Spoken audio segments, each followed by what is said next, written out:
grow or die. And I thought that is the essence in so many ways of what we are as beings. On a personal level, on a business level, we're either growing or dying, just like everything in nature is doing one of two things all the time. It's either growing or it's dying.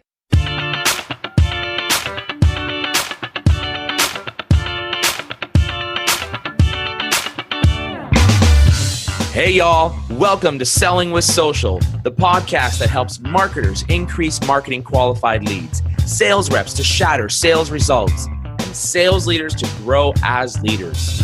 Each show, we interview sales, marketing, and social media practitioners, leaders, and influencers to help you connect, close more deals, build stronger relationships with clients, and improve your sales productivity. I'm Mario Martinez Jr. You're now listening to Selling with Social.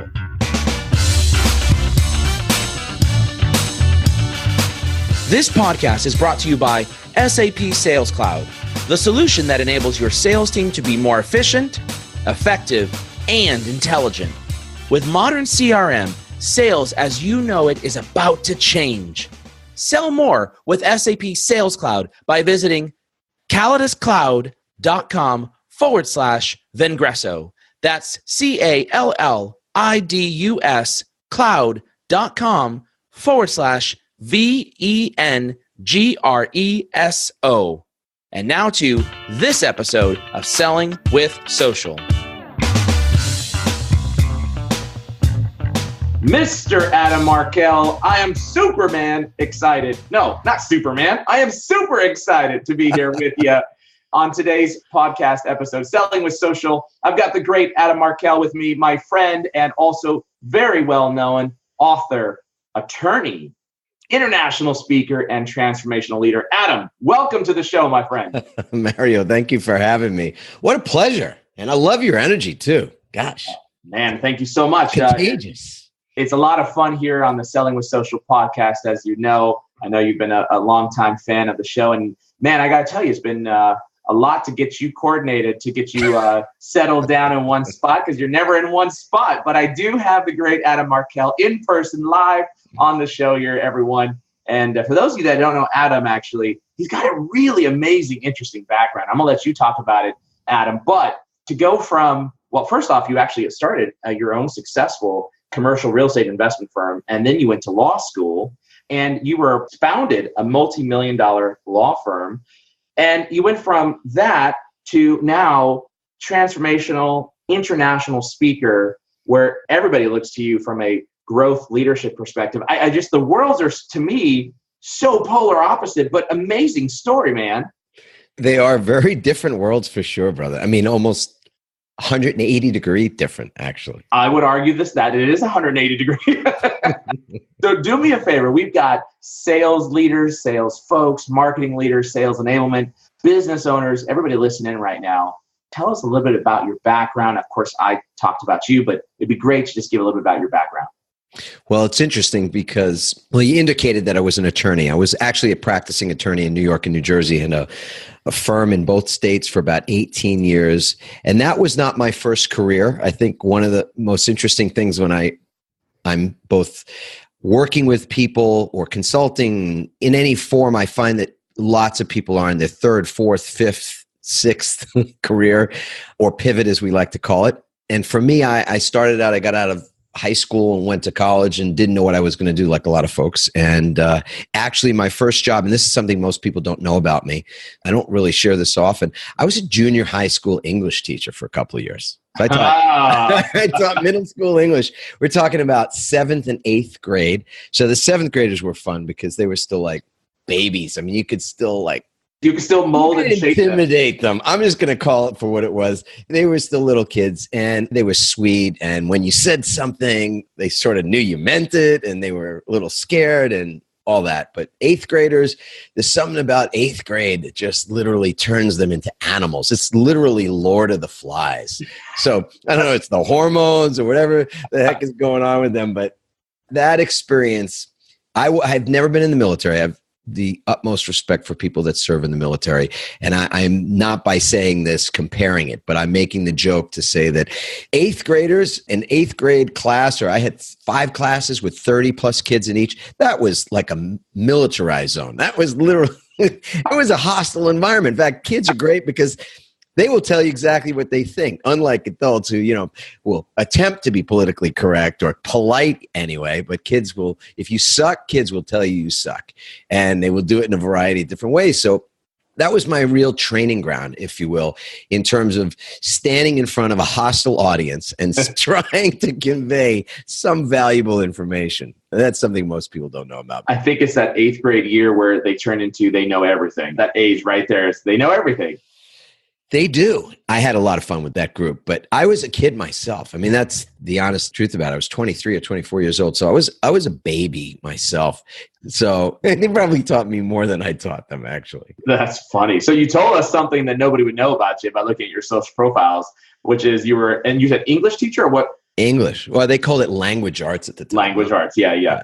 So that was way back when. So everybody got that Adam was an English teacher there. It's for 7th and 8th graders. How many years did you do that? I did that for 2 years. And then you decided you wanted to get out of the military. I wanted to get out of the military. Exactly. And here's the thing. Other people that were in the military in that brand of service, they were the ones driving me to the door. They're like, what the heck are you thinking about? Because they're like, you don't want to go back to school. You don't want to get your master's degree and then become a tenured teacher and then get locked into this forever, because then you're going to end up like us. And that's a pretty interesting learning all by itself in terms of life and business. In fact, I was on with a client earlier today, somebody he's an experienced consultant and a facilitator of programs and things, but he wants to do more paid public speaking. He's thinking about doing a TED Talk, but he really wants to just get paid to share the gift of his experience, his knowledge in business. Somewhere I read that public speaking is the highest paid profession on the planet. And it may well be the case because, on average, a good public speaker makes 15, 20K per talk. And we're talking about, a 45-minute or an hour-long talk. So it's well-paid work for sure. I don't know if it's the highest paid, but it's definitely very well-paid work. And I was speaking to him today about, his wealth of experience. And I thought to myself, it's so important that we get used to how we communicate, or to be able to communicate even in situations where it's uncomfortable, or where you don't feel terribly empowered, even where you're nervous, or where the information is something that might be a challenge for you. I was teaching English for the first time. I had an English degree, but I had no teaching experience. I had no real cred to do that. And it wasn't like I couldn't learn it, but my colleagues were telling me, get out. Don't be in this profession any longer than you have to. And when I was speaking to this gentleman this morning, I was saying to him, it's so important that we look to the people in the space that we want to excel at as models for us. And often we don't do that. I didn't look at teachers before I went into that temporary teaching gig. I was just looking for a job. I was just looking for a great way to make money. And I like kids. And I was like, this will be easy or whatever. But I didn't look at teachers and say, is that who I want to be 20 years from now or 30 years from now? When I went to law school, I didn't look at other lawyers until I was practicing law for 15 years. And then I was looking at people who were 60 and 70 and 80 years old who've been practicing for 40 and 50 years. And I said, do I want to be like them? Is that where I want to go? Right. And the answer was clearly no, because they were miserable and I was miserable at the time. So I think there's great wisdom in the idea that whatever it is that we want to do, or wherever it is that we see ourselves evolving into or innovating in ourselves, either personally or in our professional lives or our businesses even, you've got to ask yourself that question, somebody that represents what you want out of that particular thing. Is that what you're willing to be? Are you wanting to navigate to that spot in the future? Because if you're not willing to be like that person, or be having to do the things that they do, or the business runs the way that business runs, there's no reason to go that direction. It's like a litmus test. Yeah, for sure. Now you've spent, I think what I know you as is most well known for is really your expertise in business and personal transformation, specifically targeting leaders and leadership, right? And forgive me if that's a gross overclassification of what I know you for, but would you agree that that's one of your core attributes that people have come to know you for, right? It's what I love. Fantastic. So as you think about this, like, you've gone from teacher to real estate investment to building your own successful law firm, now an internationally known speaker. And your last book, it was Pivot, right? It was. Give us a little background on that particular book and what was the inspiration behind that? Well, it's interesting because the inspiration, I always think that's a great question to ask, by the way, so thank you. Asking every author what their inspiration was, I think will lead to some pretty interesting answers. For me, the inspiration was our kids. I'll just set the stage here for a little bit. I practiced law for 18 years, but probably halfway through, I was miserable. I would wake up in the morning, I would put my feet on the floor. And even in this moment, I can bring myself back to that, just that feeling. I would start my day feeling dread, feeling anxiety, and even angst about what was going to happen that day. Because you were not happy in the career you chose, or because of the grind, or I mean, what was it? It was the grind. It was the fact that I had lost my enthusiasm for it. I didn't feel fulfilled. I was just doing it for the money. I was selling my soul. I could go on. But when you do that repeatedly, 70 hours a week for weeks and months and years at a time, 10 years, 11, 12, 15 years, whatever it looks like, my heart was shrinking. I don't know how else to put it. My soul felt like it was shriveling up on the inside, but I had no language for that. I couldn't have articulated it that way. All I knew was I was miserable. I was easy to anger, and it started to show signs. That's when I started to lose my hair. I started to feel like crap. And the first sign of that was really this difficulty getting out of bed in the morning. And then I started to see other signs, like I would have trouble getting to sleep at night. I would wake up in the middle of the night some nights and have trouble going back to sleep. So these were all just symptoms and signs. And, I would get through it because I had married to my college sweetheart, blessed that we're today married almost 30 years and 4 healthy kids, all that. We had houses, cars, boats, all the kind of stuff that signals to the world that you're successful, right? But I was lacking any feeling of fulfillment, so I felt like a failure. If you'd asked me, I probably would have lied to you at the time, frankly. I just wouldn't have told you the truth. But what was going on the inside was my private hell. Keeping all that vulnerability inside, speaking to nobody about it, feeling that I couldn't necessarily trust anybody with that information, and I didn't want to scare my wife. I didn't want to disappoint my family or my friends. And who was I going to discuss it with? My clients, my colleagues? They were suffering the same way I was. So I just didn't have an outlet for it. But ultimately, I did do something. I wasn't willing to continue to tolerate the pain at a certain point, and I started to make some changes. And when I started to make those changes, I started to share that information with other people. And then I was invited to speak. I was invited to present some of that information. And I fell in love with teaching again. I've ultimately, in the book Pivot, I share some of the strategies for people to examine where they're at, where they are currently, and where it is they might be pivoting to. So what's their life or what's their business going to look like 3, 4, 5 years from now? And one of those areas of exploration really for me was to find the common denominator in all of my seemingly random life experiences at that point. And what I found was that I really was a teacher. I mean, I absolutely love, at the heart of it, teachers are leaders. And I wanted to be a leader, and I certainly love this aspect of teaching. So I started to write a book for the kids, for our kids, literally wanting them to know that their dad had come up against this really tough time in his life where every sign was on the wall that I could have had a midlife crisis. And instead, I opted for a midlife calling and found that. And when I started to think about it, I started to write about it. I wanted the kids to know about it. And then one day I'm in bed, I'm writing in my journal what was the first manuscript for the book. Our oldest daughter, Chelsea, came in and she said to me, "Dad, I just got to tell you, I love it that you're writing this book for us as a guide and something that we'll have when we run into those forks in the road in our lives and all that kind of thing." She says, "But this book, Dad, it's not just for us. It's for a lot of people. Don't you think there are a lot of people going through what you're going through or have been through that, et cetera?" And I'm like, yeah, how nice for my daughter to hold up a mirror and literally tell me I'm playing too small. That there's a bigger platform for this. So we did. We went, found an agent, sold the book, got a 6-figure advance, and 3 years later, which, a book can be an arduous process, and it takes a team to do it. And we produced this book, and it's sold all over the world, been a bestseller, and that's been a wild and wonderful ride for me. And the premise of Pivot is all about the internal voice. Well, first off, you describe it, but what I understand is the voice that says, hey, it's time to change, and how to manage through that change. Is that right? It is. It's the only constant in the universe is change, or it's the great constant that we have to come to grips with because most of us are afraid of it.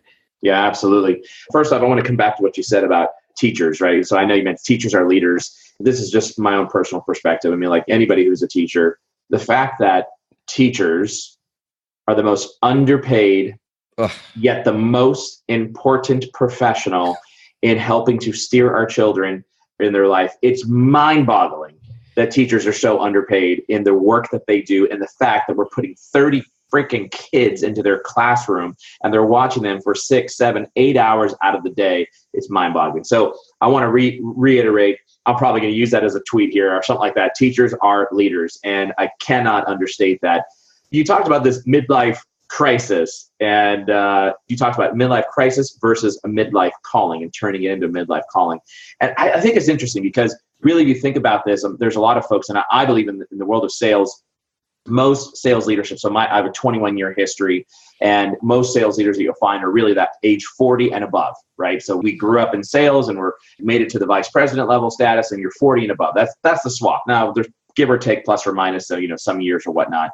But inside of our own heads, if you would, I think there's this voice that we've got, right? And the voice tells us this is the right direction to go. This is not the right direction to go. This person is, you got to coach up. This person you got to coach through. This person you got to coach out, right? So there's all kinds of different types of speaking voices inside of our own head. But you talk about something related to a leadership speaking voice. Talk a little bit about that and the different types of practices, rituals, whatever you want to call it, that you recommend for embodying this leadership speaking voice. Yeah. You know what? I love what you just said too, Mario, about embodying, because in many ways, to be effective at enrolling other people in your vision, and sales, we don't even use the word sales, we use the word enrollment, but everything's an enrollment conversation. From the time that you wake up in the morning to the time you go to bed at night, you're enrolling your kids in brushing their teeth or doing their homework. You're enrolling people in your business. You're enrolling people when you want to get them to say yes to a product, when you want to make an invitation and have them say yes to that invitation, et cetera. So we're constantly having these enrollment conversations, and we're constantly enrolling ourselves. How is it that we get up in the morning at 5 or 6 to go to the gym when the bed is nice and warm? That's an enrollment conversation. So it, in many ways, is this speaking voice that's constantly going on. And sometimes that voice is just the speaking that's inside our head that we're the only ones that hear. And, it's an old joke, but I'll say it anyway. How many of you who are listening to this or watching this right now realize that you have a mind that talks to you? And if there's anybody out there that would still say, no, I don't know what you're talking about, well, that little voice inside your head that just said, no, I don't know what the heck he's talking about, that's the little voice. That's the voice that's constantly speaking. So as we said before, teachers are leaders. And so now I want to add, in that flow chart, one other term, which is speakers. So we are all speaking. Speakers are teachers, and teachers are leaders. And that's the way we teach it. That's the information we share. So that every time that you are speaking, you have an opportunity to be teaching someone. You have an opportunity to both be educating someone else and also to receive if you're an excellent listener. And that's something that most speakers are not. And I work on this every day myself because, when you get paid to speak, they're not paying you necessarily, you think, to be listening. But great speaking involves great listening, as well as being a great parent, great spouse, great friend, anything. It involves listening. So, and that's a process of both being willing to be sharing information with other people and also willing to receive it. And organizations fundamentally are either learning organizations or they're not. So the culture of the company is either that it's an educational, that they value education, that they're a learning organization, or they don't necessarily promote that. And so I think let's just assume for the moment anyway that everybody that is consuming this at the moment is either themselves committed to education or they're working in an organization that is. And if not, then be a catalyst for that change or find some other place where you can feel that that's more a part of the culture, because that's our path to growth. In fact, we were at an event a few weeks back, and I was actually a participant in this amazing mastermind, and they had us doing graffiti art. It was one of the things we didn't know we were going to be doing, but I've always wanted to do graffiti, and I'm not an artist or anything like that, but we produced I got to tell you, it was a pretty cool end product. And then they wanted us to tag it with some sort of an acronym or something, and I said to our group, I go, grow or die. And they're like, oh man, we can't write, grow or die. It's going to take up the whole thing. This was a big palette that we were working on. I said, no, the acronym, grow or die. And then they wrote it out and they go, that says God, dude. I'm like, yeah, man, grow or die. And I thought, that is the essence in so many ways of what we are as beings. On a personal level, on a business level, we're either growing or dying, just like everything in nature is doing one of two things all the time. It's either growing or it's dying. Yeah. So there's no two ways about the fact that we are constantly in that position where we're either contributing to growth or we're contributing to decay. And the best way that I know how to do that is to be an effective communicator, as in how you speak and how you enroll other people through what you say. Yeah, that's a great point. It's funny because as a speaker as well, and also as a leader as well, both within Vengreso and my entire career in leadership, one of the things that I always have leveraged or used is I always speak to myself while I'm alone, driving in the car, and definitely in the mirror. And it's funny because when I have to have a tough conversation, those are the ones that I'm speaking out loud to myself, right? And that I'm actually listening to, what does this sound like? How direct is too direct? My style is a very much direct approach. And everybody who's ever worked for me, if you read any of the recommendations out on LinkedIn, who's anybody who worked for me, almost every single person's like, he subscribes to the direct approach. Like, you'll never not know where he sits, right? That is my style. But there's also a style to be able to, as you talked about, you can have the direct approach, but enroll people into your thought process, right? As opposed to put people off. And so I think there's a time and place for both of those types of things. But I think one of the challenges that many leaders have, let me ask you this, how about I just ask you the question? How can leaders, do you think, be more effective in inspiring and guiding and growing their teams? It's a simple answer. It's not necessarily a simple task.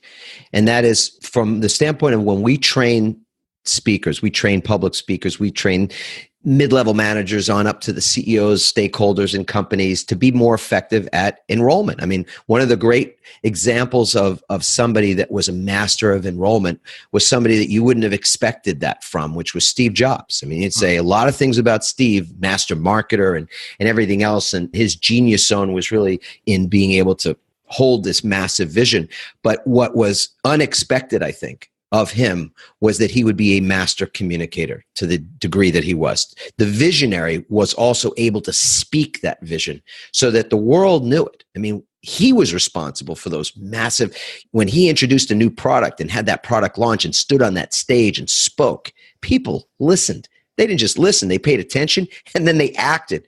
So that enrollment from our standpoint is a responsibility that is, it's not a 99% responsibility. It's 100%, as in your sole job is to enroll 100% of the people 100% of the time. So whoever it is that you're speaking to, whether it's a one-on-one conversation or it's 10 people or it's 50 or whatever it might be. And I've spoken at events where we've had 12, 13,000 people. The goal is, the intention is that you enroll 100% of the people 100% of the time, which means you don't leave anyone behind. And where this runs up against the old paradigm of sales is that we think of sales and talk about sales in the same way they did back in the 50s. So whether it was selling, aluminum siding or any other thing, they would think and talk in terms of closing sales.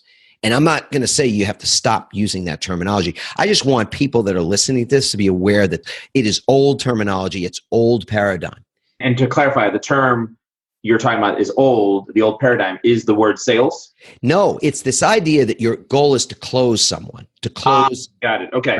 Right? As opposed to enroll them into the thought, enroll them into movement or whatever it might be. Exactly. So it's the difference between, and there's a LinkedIn article I published a couple of months ago about this, a 3-part article about the difference between closing sales and opening relationships and how important it is that we think of things in terms of what we really want. What do we really want? We want to open relationships with as many people as possible. We want to invite people to join us, whatever that journey or that product or that service is. We want to have it be invitational. People don't want to be herded. don't want to be treated like cattle or thought of in terms of, I'm just part of this guy's closing ratio. Who wants to be part of somebody's closing ratio? Yeah. Nobody wants to be, quote, sold. Exactly. So you don't have to get over. So to the extent that folks are not as comfortable or confident in having those sales conversations, which I meet a lot of people who are in that state or, have that idea, it honestly is because energetically, it doesn't feel right to you. You feel like somehow you are doing something that's either manipulative or just you're taking advantage on some level. And it's a paradigm shift to start to look at those conversations as an opportunity to open a relationship. Sometimes somebody's going to buy from you right away. That's just the way it is. People will. They like you for I once heard that a third of the people you meet in your life, they're going to like you for no good reason. Right. A third of the people you're going to meet in your life, they're going to dislike you or even hate you for no good reason. The other third are up for grabs. These are the folks you could go either way. So in any event, if your goal is to open a relationship, know that some people are going to buy, some people are not going to buy. But ultimately, what you want them to know about you is that you're in it for the long term. It's a very different way of conducting business. So I've got, it is by far one of the worst, best sales stories that just happened to me as a CEO of Vengreso last week that I want to tell you about. And I got to tell you, it was shocking, this particular cold call that happened to me on my cell phone. But before I tell you that story, everybody listening and right now, stay tuned for this message from our program sponsor. Do you feel like your sales team spends more time updating and completing administrative tasks than they do engaging with customers? CRM was supposed to automate the sales process, but instead created more manual processes. SAP Sales Cloud introduces modern CRM to the industry so that you can sell more and enable your team to be more efficient, effective, and intelligent. SAP Sales Cloud offers solutions to optimize your sales process, accelerate quotes and contracts, and enable corporate learning. No matter what industry you're in, you can build processes around what your salespeople do best. With SAP Sales Cloud, sales as you know it is about to change. Learn more by visiting calliduscloud.com/Vengreso today. That's CALLIDUS cloud.com/VENGRESO. All right. Right before that break there, I told you I had one story that I wanted to tell you about, which was, I said, the worst and best sales story that recently just happened. Really on the lines of, or on the idea of enrolling somebody into where you want them to go. As a salesperson, you're calling out, you're reaching out. So yeah. Hold on a second. But you said you can, but forgive me for interrupting you on your show. You said the word shocking, and I want you just for the fun of it to say it a little bit differently. Like, say it like you're English. Can you do that? Shocking. Shocking. It's shocking. Shocking. It's shocking. It was quite shocking. I don't know if I'm doing English. For anybody that's with an English background, I'm sorry if I offended you. I can't do it right. You can't butcher that, man. I butchered it. So here's the story. So I get a cold call. It is 7:47 a.m. Pacific Standard Time. Now, I'm okay with people starting calls at 7:30 in the morning. In fact, it's a tactic that when I sat in the seat, we used as well, start your calls at, early in the morning. But I think there's a fine balance, right? At pre-8 o'clock, it's like almost the general unwritten rule that you really don't want to call anybody before 8 o'clock, right? But nonetheless, it was a phone number. I didn't recognize it, but I said, what the heck? I'll take it. Sales rep starts in. Hey, Mario. Wherever he was from, I don't even remember where he was from. I said, hi. He went on to speak for 2 minutes and 47 seconds. And he closed with the question, which was, so tell me about your business priorities. And I said, all right, buddy, what was your name again? Let's just say it was John. I don't remember the name. John. He said, John. I said, John, you spoke for 2 minutes and 46 seconds. And I honestly have no freaking idea what it is that you're talking about or what it is that you want me to be thinking.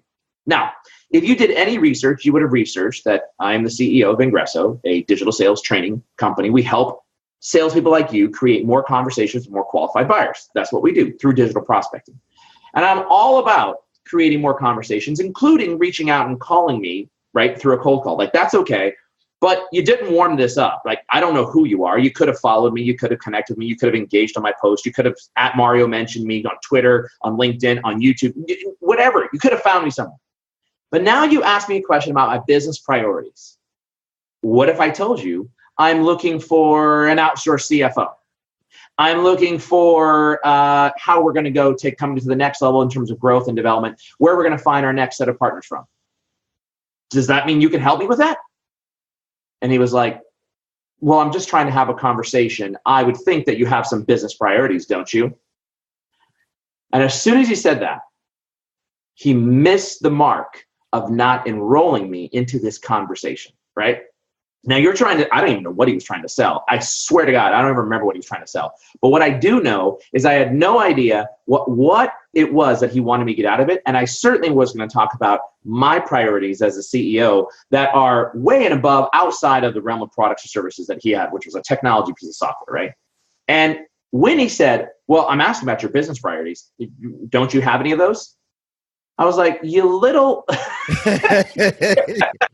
He's literally trying to put a saddle on you, man. Yeah, exactly. And I just said, look, man, I said, I'm going to give you one more shot. One more shot. Oh, you are very patient. Good I want to help you because I love sales. Yes. I love sales. And I'm a teacher at heart, right? Like, I want to help you. So ask me a different question that's going to help me understand how you help solve a business problem, but lead me down the path you want me to go.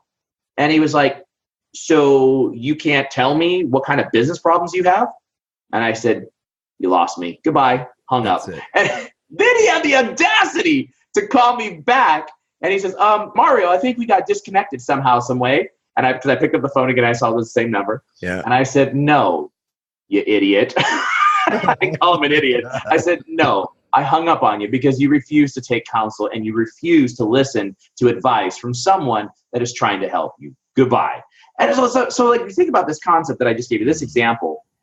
I know this is a very basic one, right? But this is the concept of enrolling people into either a vision, enrolling people into where you want them to go, into how you can help. And not everybody, to your point. I mean, our goal as speakers is to enroll 100%. But look, if I find out that there's one person in the audience that I offended, I'm going to ask, is there something I could have done to not have offended them? And I don't mean offend them as in like normal offense, right? Like I didn't touch their heart, right, the way I wanted to. I'm going to ask, could I have done something different? If I can, make the change. But some people you just can't do, and I'm okay with that in the world of sales. But this guy just didn't get it, right? Does that make sense what I'm saying? You're bringing total sense. You're bringing up a really important distinction, which is that enrollment, and this is where I guess it's really important we insert this slide right here. Enrollment doesn't mean agreement. Let's just get that straight. So it's not about enrollment doesn't mean that you get 100% agreement with everybody 100% of the time. That would be ludicrous. And honestly, it's not even what we're looking for. What we're looking for is that people who are with you, whether again, it's that one-on-one conversation or it's one-on-many, they know where you stand. And where you stand is that you're not going to leave them behind. Your goal is not to get them to agree with you or get them to buy from you. It's to make sure they understand that you care. That you care about the relationship. So in that case, you might say to somebody, like in an audience, classic question is, how many of you have children? I'm going to ask you that question, all right? Do you have kids? 2. 2 kids. 4. Beautiful. Right. So if we're in a group of other people, I might say, how many of you have children? And then I'd say, how many of you don't have kids?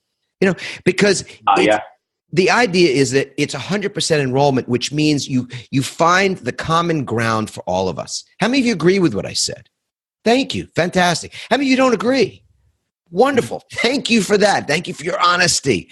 So it's not about trying to manipulate people or move people to your side of the page. It's about letting everybody know through the authenticity that you share when you're in that speaker, teacher, leader mode, which should be all the time, hopefully, that what you're most interested in is the relationship. It's the connection. Because he could have just gotten on the phone with you right then and said, geez, Louise, I can't believe it's 7:47. And you picked up the phone. Maybe this would be true, or maybe it wouldn't have been true. Listen, I'm calling you pretty early. And frankly, I wouldn't be surprised if you were upset that somebody's calling you out of the blue, you don't know, at 7:45 in the morning. Yeah. Or whatever, but just something that came from that place of transparency. Yeah. So something that came from the heart space versus the head space. So he was just trying to ride you, put a saddle on you and ride you to the finish line where he gets to close, right?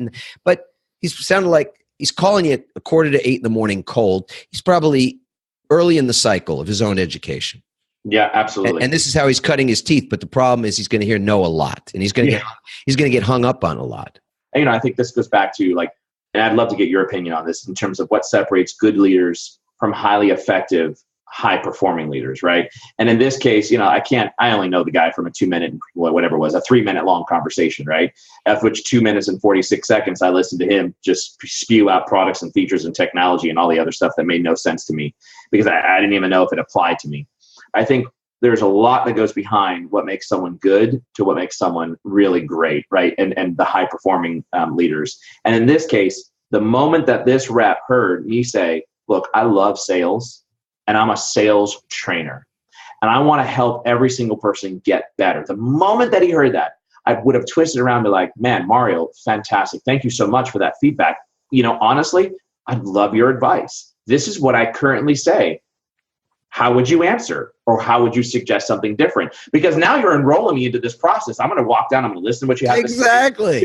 Now I'm walking, and then I would have been like, oh, yeah, dude, that's interesting because actually I do need some help with that, right? You see what I'm saying? In that case, what would have enrolled you was humility.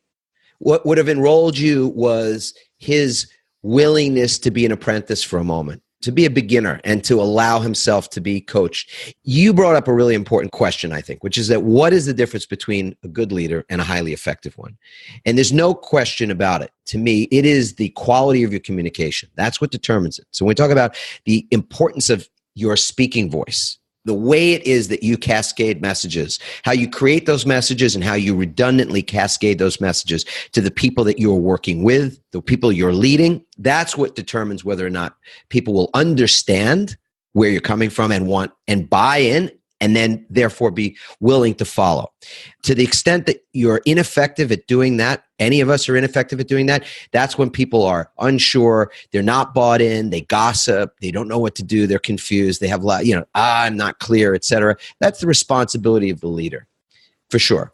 And I want to circle back to one other thing because this is also a tool not only in the situation you found yourself in on the phone, but also as a CEO, as you are, as many of us are, or in any management situation where you're leading other people, feedback is like oxygen. It is the most important thing that any of us can get. And when we're able to give great feedback, we're also great at leading. So we use a particular format for that. And this is, in essence, when we provide 360-degree feedback at one of our training workshops, our speaking workshops, we use the same system. So I want to share it with you now. It's 3 statements. The first statement. So with that young man that was on the phone with you, pause to say, hey, listen, are you open to some feedback? Mm-hmm.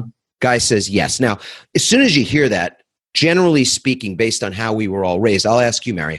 So when you were younger, if somebody said, I want to give you feedback, what'd you feel? Immediately, what was the thought? Well, depending on who the person was. Exactly. If the person was somebody that I respected, absolutely. If the person was somebody that I loathed, it was like, who are you? Right. When we were younger, though, and they didn't use the term feedback. It was more like a criticism or a critique. Sure. Yeah. And that's how I think a lot of people see feedback, as something that's threatening. Yeah. What does this mean? It means I'm about to experience some discomfort and pain, right? Yeah. So the way this is structured is to avoid and to really reprogram our brain to experience it differently. So the 3 statements are what worked for me, what didn't work for me, what could be done differently. So with that young man, I say, so are you open to feedback? And by the way, this is not going to be painful. Just it's not my intent to make you feel uncomfortable. I just would like to serve you. So may I do that?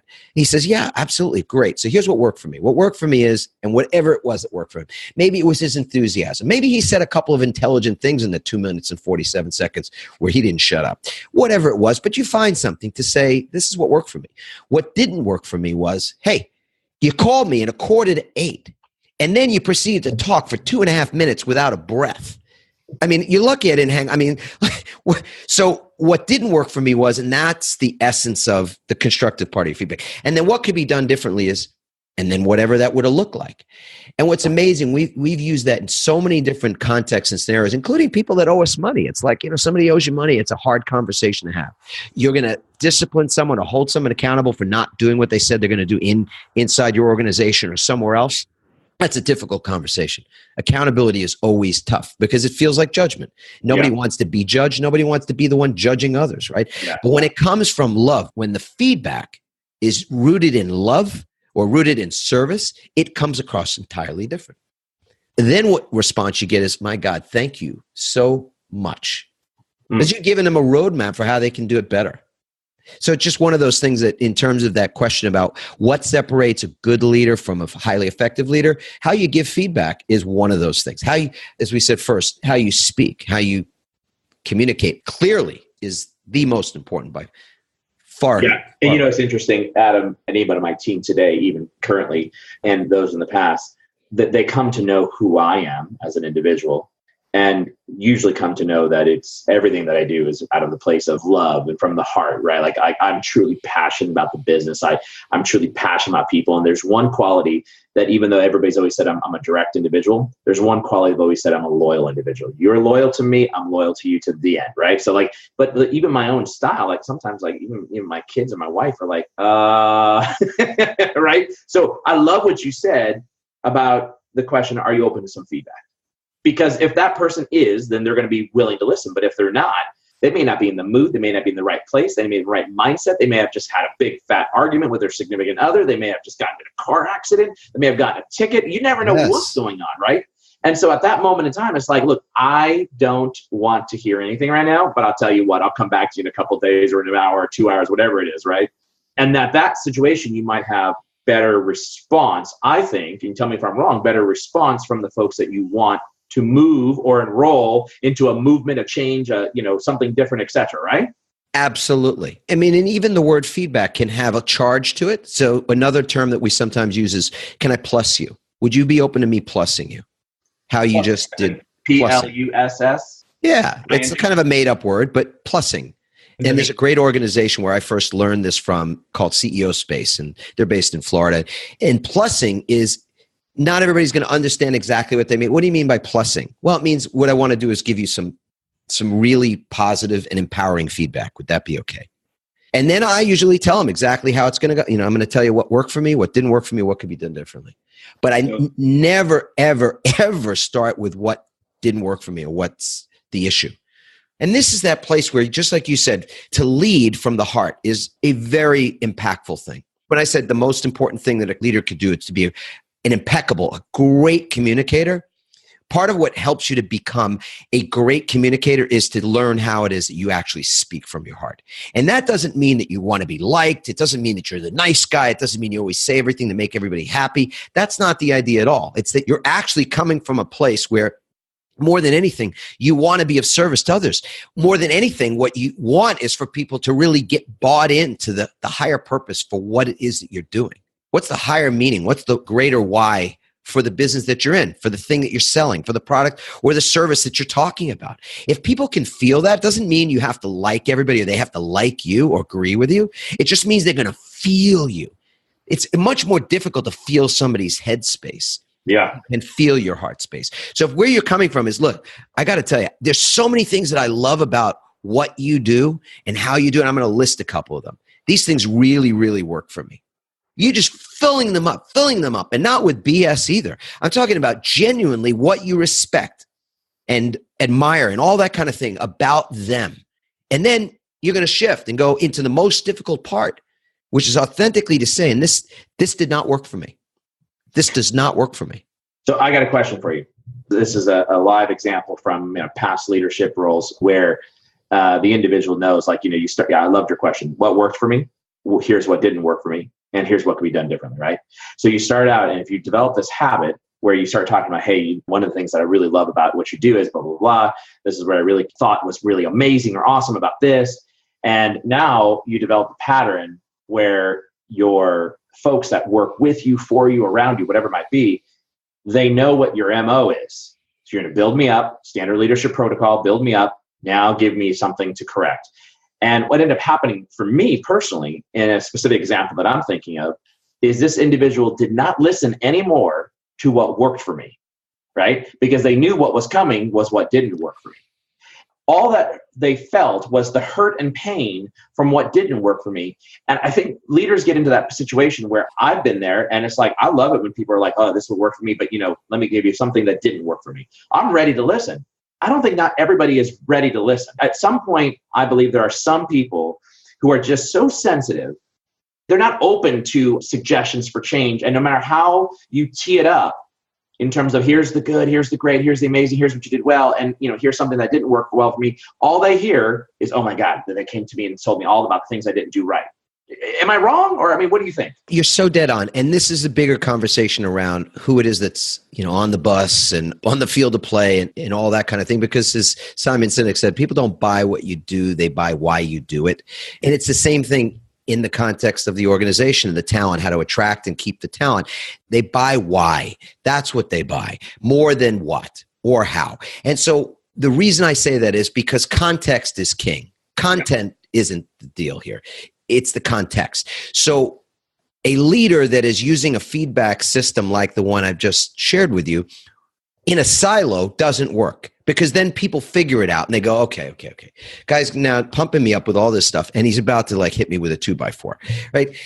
But when the context is set that the feedback loop, as we call it, is what's used company-wide or in our department, wherever it is that you're able to introduce this and use it, it's for everybody. It's literally a way for you to get on the phone with a vendor that's late with their product, or a vendor that's, the product didn't meet the specs in some way. You can't think of a scenario that you have to address that's difficult, where this feedback loop won't assist you in having a heart-centered conversation that leaves a person feeling built up and knows where the areas for improvement exist. Now, anybody that's not open to the learning, growing process and the ability to make corrections and continue, that's somebody you gotta look at whether or not they belong on the bus. There you go. Yeah. They bought into the why, whether they should be on the bus, on the team, whatever way you want to position that. You're 100% right.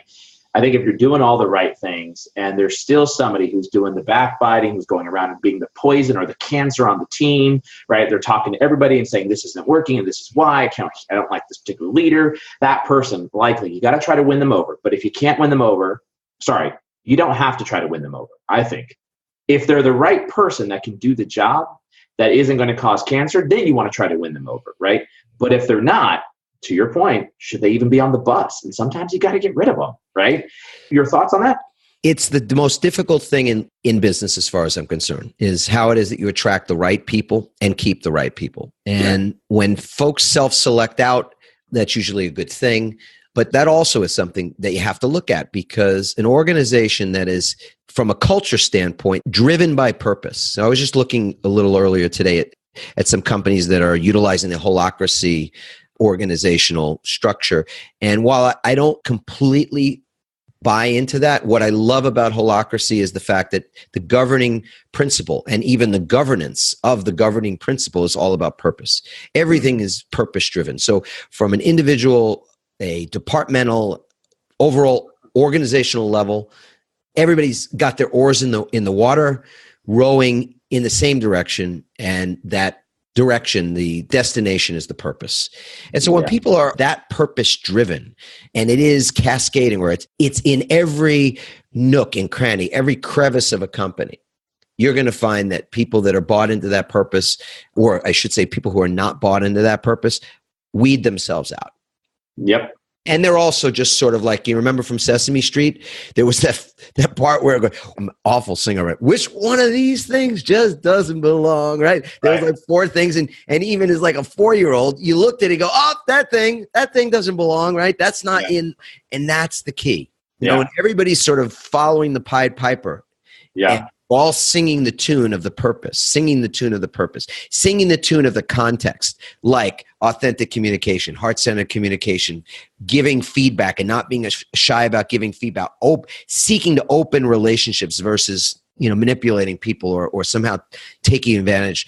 When that's the tune that everybody's singing, anybody that does not buy into that is going to stand out like a sore thumb. Yeah, my CMO, Bernie Borges, he was listening to a book, and I think the name of the book was Built to Sell.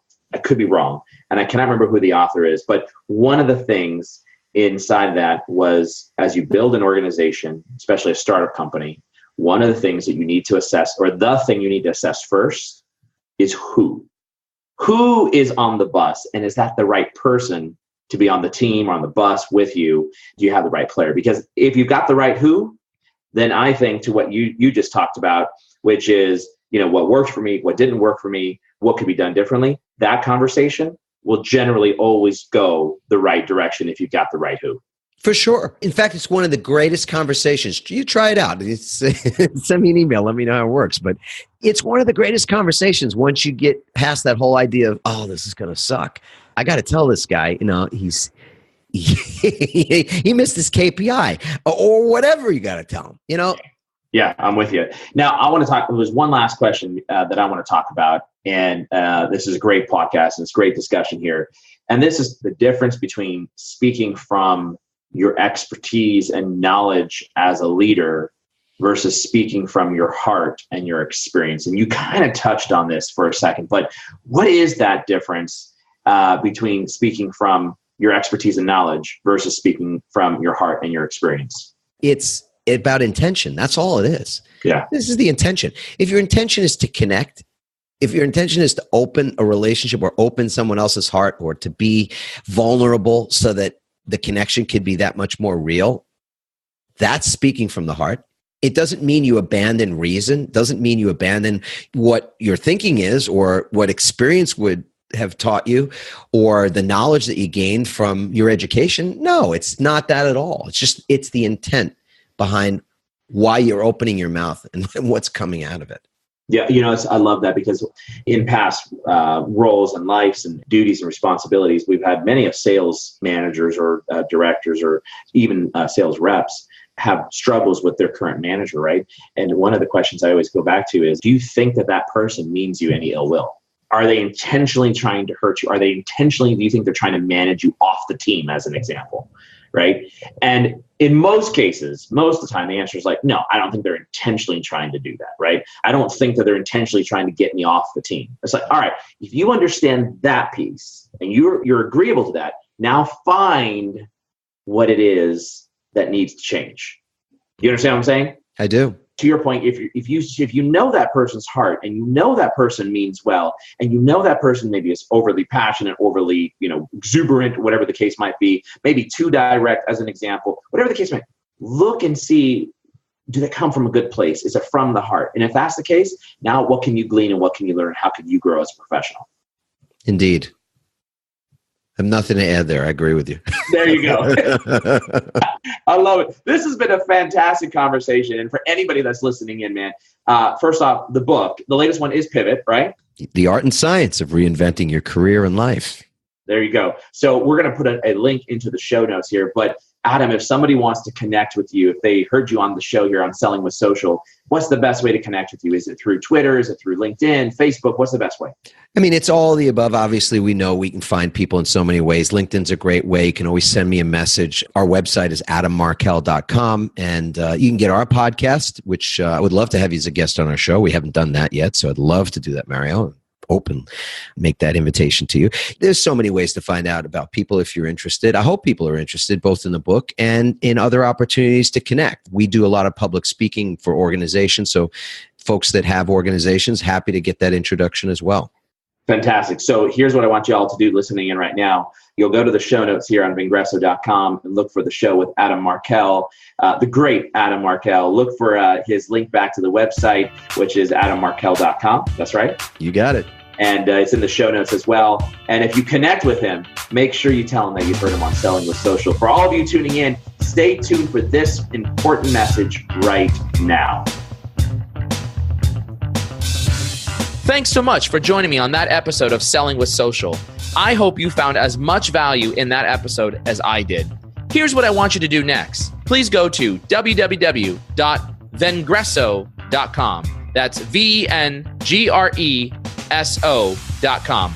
VENGRESO.com. And make sure that you get access to our content. We've got the latest and greatest in digital sales, sales training, content marketing, and social selling strategies that are going to help you grow your sales pipeline. I look forward to having you on the next show of Selling with Social. Make sure you also go to Vengreso.com/podcast to be able to get access to the latest and greatest Selling with Social episodes, along with any of the other episodes that we've got from Social Business Engines with my friend and partner, Bernie Borges. Thanks again for joining on Selling with Social.